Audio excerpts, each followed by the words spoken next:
ಎಲ್ರಿಗೂ ನಮಸ್ಕಾರಗಳು. ನಾನಿವತ್ತು ಗಾರ್ಗೊಬ್ಬಟ್ಟು ಮಾಡ್ತಾ ಇದ್ದೀನಿ.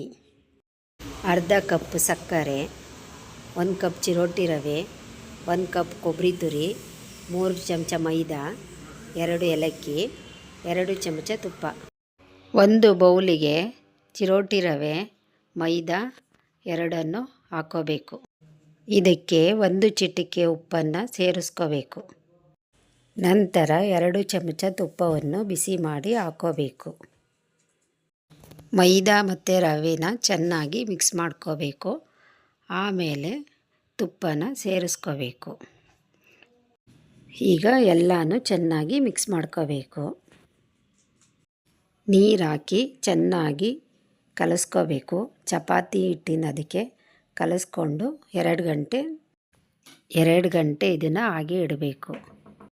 ಮಿಕ್ಸಿ ಜಾರಿಗೆ ಸಕ್ಕರೆ, ಏಲಕ್ಕಿ ಪುಡಿ ಎರಡನ್ನು ಸೇರಿಸಿ ಪೌಡ್ರ್ ಮಾಡ್ಕೋಬೇಕು. ಆಮೇಲೆ ಇದಕ್ಕೆ ಕೊಬ್ಬರಿ ತುರಿ ಸೇರಿಸಿ ಪೌಡ್ರ್ ಮಾಡ್ಕೋಬೇಕು. ಇದನ್ನು ಒಂದು ಬೌಲ್ಗೆ ಹಾಕ್ಕೊಂಡು ಇದಕ್ಕೆ 1 ಚಮಚ ತುಪ್ಪ ಹಾಕ್ಕೊಂಡು ಚೆನ್ನಾಗಿ ಕಲಿಸ್ಕೋಬೇಕು. ಇದಕ್ಕೆ ಸ್ವಲ್ಪ ನೀರು ಸೇರಿಸ್ಕೊಂಡು ಉಂಡೆ ಕೊಟ್ಟು ಅದಕ್ಕೆ ಇದನ್ನು ರೆಡಿ ಮಾಡ್ಕೋಬೇಕು. ಎಲ್ಲನೂ ಉಂಡೆ ಕಟ್ಟಿಟ್ಕೊಬೇಕು. ಆಮೇಲೆ ಆಗಲೇ ಕಲಸಿಟ್ಕೊಂಡಿರೋ ರವೆನ ತಗೊಂಡು ಅದನ್ನು ಚೆನ್ನಾಗಿ ನಾದ್ಕೋಬೇಕು. ಚೆನ್ನಾಗಿ ನಾದಿ ಅದನ್ನು ಉಂಡೆ ಕಟ್ಟಿಟ್ಕೊಬೇಕು.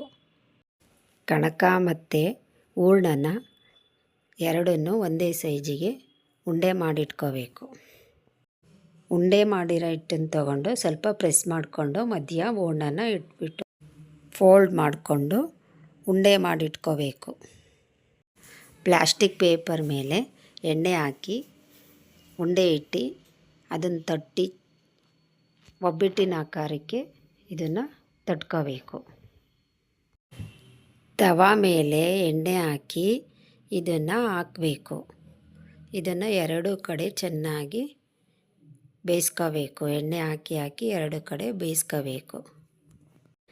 ಈ ಒಬ್ಬಟ್ಟು ಉಬ್ಬಾರ್ದು ಅಂತ ಫೋರ್ಕಿಂದ ಚುಚ್ಕೋಬೇಕು. 2 ಕಡೆ ಇದನ್ನು ಮಾಡಬೇಕು. ಈಗ ಒಬ್ಬಟ್ಟು ರೆಡಿಯಾಗಿದೆ. ಧನ್ಯವಾದಗಳು.